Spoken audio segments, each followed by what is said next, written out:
ini akan mempromosikan khusus Google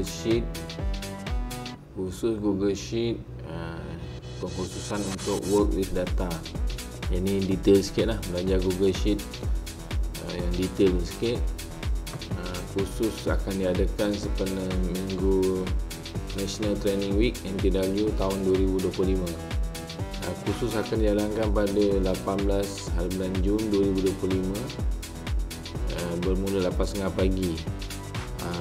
Untuk mengikuti kursus ni kena register dalam website NTW, dan untuk pilih kursus ni ataupun ada link ni, boleh terus enroll now.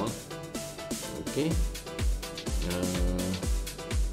terbuka kepada semua yang ingin belajar lebih lanjut berkaitan dengan Google Sheet.